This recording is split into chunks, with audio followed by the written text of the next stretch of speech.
Cora arca legem continens, non servitutis veteris, sed gratiae, sed veniae, sed et misericordiae. Cor sanctuarium novi in temeratum federis, templum vetustos anxius,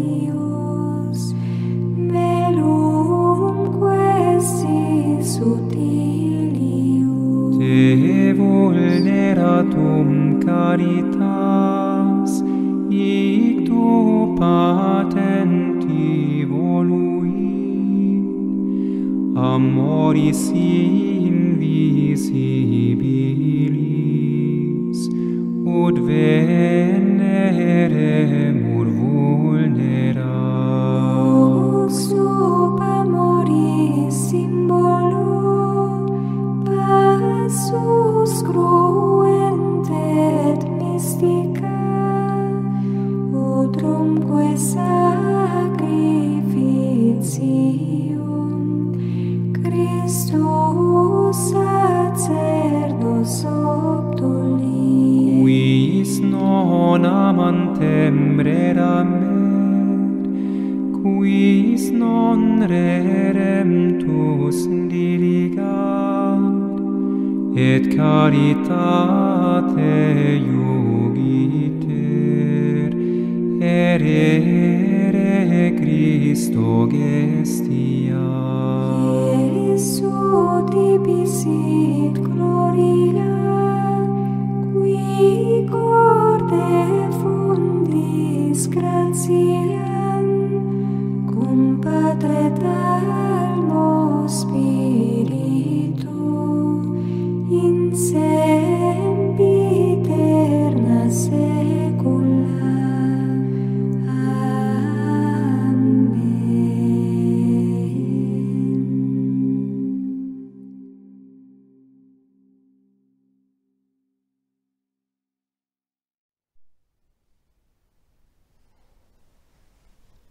O Divino Amigo.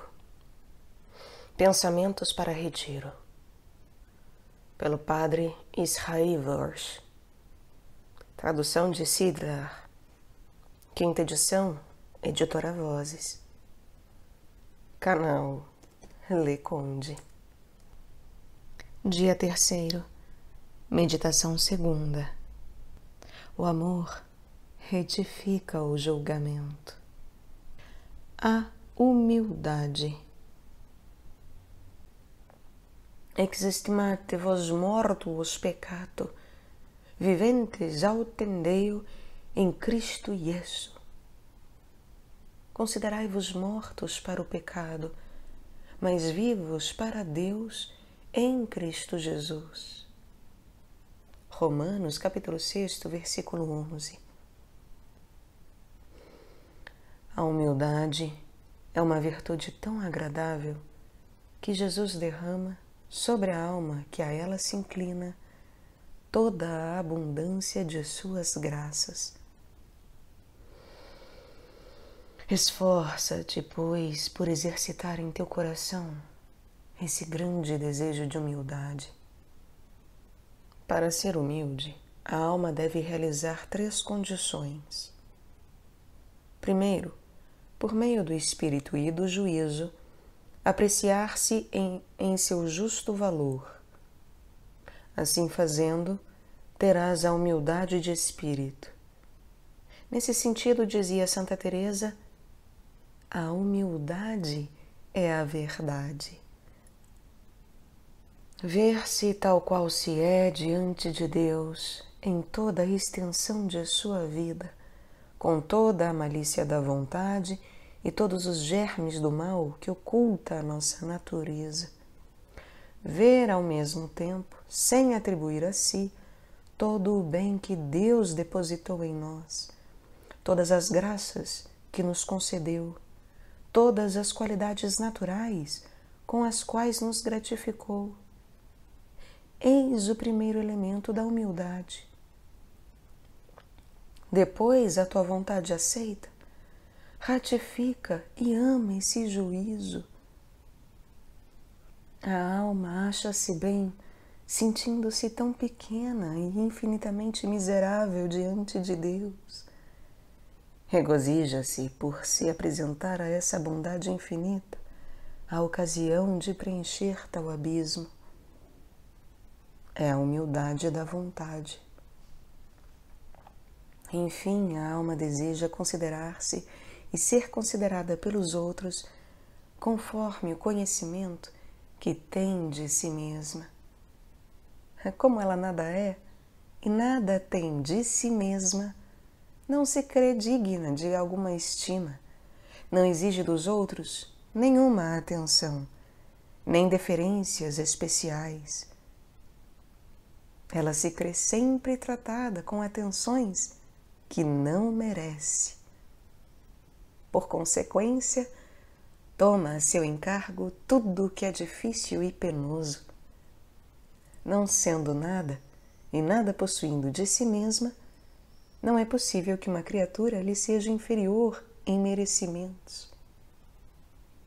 Se queres agradar a Jesus, apoderar-te de seu coração, obrigá-lo a fazer prodígios em ti, sê como uma criança, sem pretensão, sem apoio algum em ti mesma.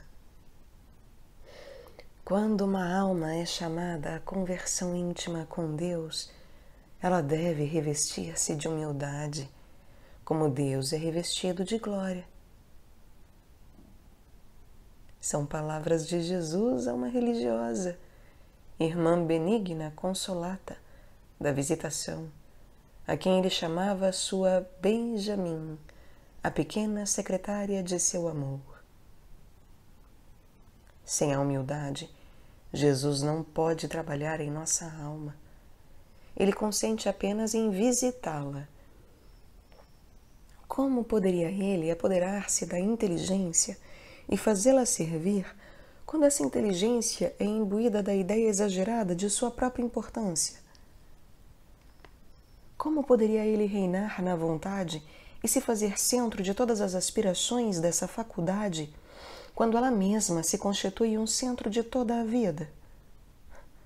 Oh, não! Jesus não vive com orgulho. Ele não deseja viver senão com os humildes. Eu vos dou graças, disse ele a seu pai, que essas coisas escondestes aos sábios e entendidos e as revelaste aos pequenos. Mateus capítulo 11, versículo 25. Se alguém é pequeno, venha a mim. Provérbios capítulo 9, versículo 4. Na verdade vos digo que se não vos converterdes e não vos fizerdes como meninos, não entrareis no reino dos céus. Mateus capítulo 18, versículo 3. Sede meus discípulos, pois sou manso e humilde de coração. Mateus capítulo 11, versículo 29. A companhia do orgulhoso não é agradável a nenhum homem. A presença do soberbo causa mal-estar. Não se poderia manter com ele essa cordialidade que faz o encanto da sociedade. Ora, o coração de Jesus é feito como o nosso. A condição do orgulhoso tem qualquer coisa de terrível. Deus e todas as criaturas lutam contra ele. A ordem universal que ele perturba protesta contra a sua pretensão insensata e, na sua insolência, ele enfrenta esta oposição. O orgulho tem traços de semelhança com Satanás. Imprime sobre a fronte do soberbo o sinal do bruto. Quando vejo uma alma pretensiosa que se julga mais sábia, mais entendida, mais ajuizada, mais virtuosa que as outras, estremeço, pois parece-me estar diante de um demônio encarnado. São as palavras do humilde Santo Afonso de Ligório. O que é mais interessante e terrível é que o soberbo não se julga orgulhoso. É raro encontrar uma alma que avalie o seu justo valor. Mais raro ainda encontrar uma que regule seus sentimentos e sua vida conforme essa apreciação. É necessária uma intensa luz interior para uma pessoa se ver tal qual é na realidade. Só os santos não se iludem sobre o seu valor. Quem não se aflige com uma falta de afeição, com um mau êxito, com uma humilhação? Quem não gosta de ser louvado, aprovado, apreciado, procurado? Quem não teme a censura, o esquecimento ou a ironia? A alma humana, mesmo a mais sincera, sente uma oposição inveterada contra a humildade, uma contradição permanente entre a boa opinião que faz de si mesma e o juízo que a eterna verdade faz sobre ela. Se os homens que julgamos os melhores se examinarem, eles mesmos hão de reconhecer que, em quase todos os seus atos livres, há sempre uma busca desordenada do próprio eu. Eles se constituem, até certos limites, o centro de suas aspirações, de seus pensamentos e de toda a sua vida. Que homem ponderado não se sentiria assustado, considerando uma desordem tão fundamental e tão permanente, produzida pelo orgulho? Os próprios santos, à vista de suas misérias, sentiam grandes apreensões. São Vicente de Paulo admirava-se de Deus não destruir as cidades por onde ele passava. São Afonso acreditava-se a causa das perseguições que atormentavam sua congregação. São Luís Bertrand julgava-se o pecador mais abominável que a terra tenha produzido. E nós dizemos, como para desculpá-los, eram santos. Os santos exageram? São dignos de piedade? Ou antes, seremos nós cegos? Se não tivéssemos os olhos vendados pelo orgulho, veríamos que todo homem é infinitamente miserável e pecador. Compreenderíamos praticamente que toda criatura depende de Deus sob todos os pontos de vista, quanto à sua essência, existência, duração e todas as condições de seu desenvolvimento. Lembrar-nos-íamos de nossos inumeráveis pecados, duplicados pelas ingratidões atuais, sempre renovadas. Perceberíamos nossas torpezas atuais, esses apegos, essas inconstâncias, essas fraquezas, esses perpétuos retornos a nós mesmos, envolvidos na perturbação e despeito. Oh, Jesus! Como somos perversos, sem querer suspeitarmos. Tende piedade de mim, bom mestre. Eu tenho medo do vício do orgulho. Quero ser do número dos pequenos e humildes de coração. Farei meu coração semelhante ao vosso.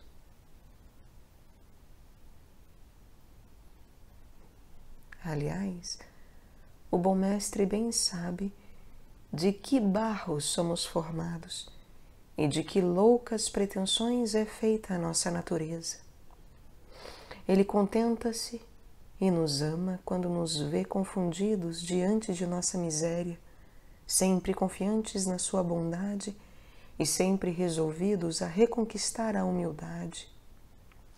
Mas até lá é preciso, em primeiro lugar, crer, sem provas, que se é orgulhoso, que o orgulho infestou as ideias, os desejos e os menores atos, criou raízes até nas menores fibras, nos hábitos mais remotos do ser humano.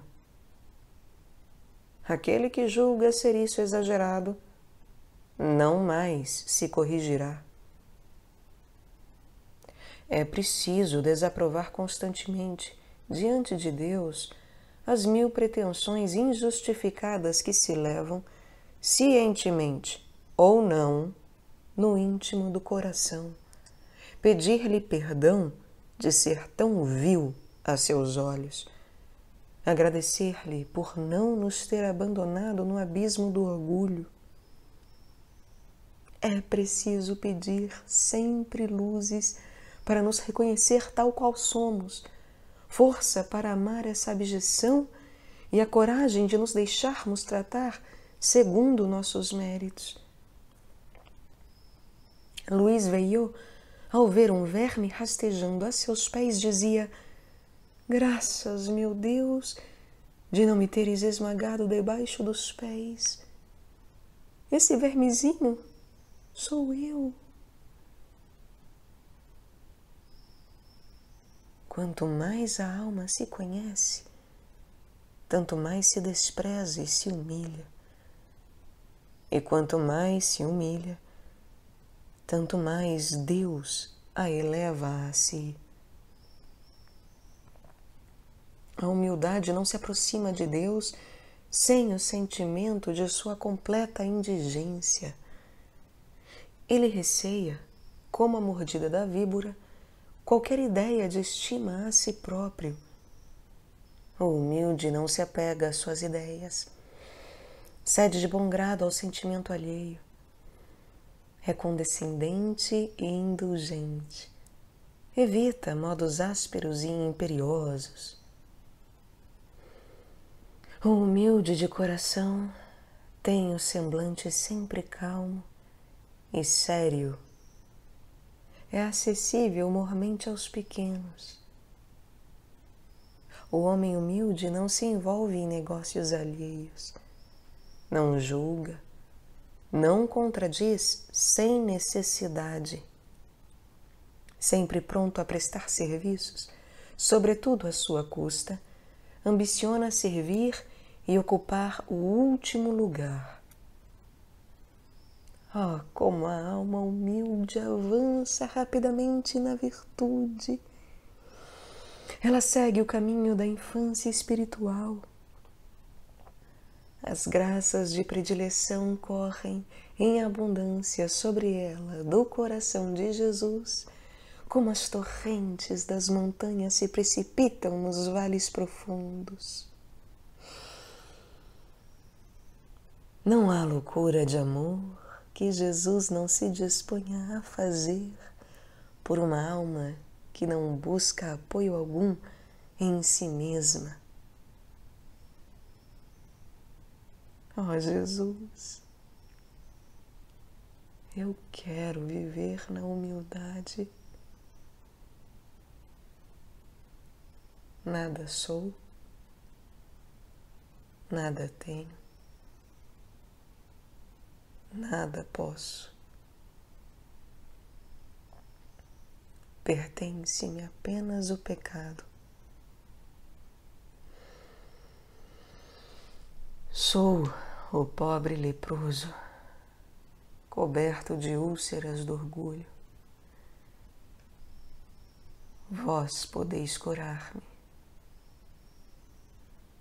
Mas, pobre como sou, sinto em mim o desejo imenso de levar-me até vós. Não obstante minha miséria, sinto uma confiança sem limites.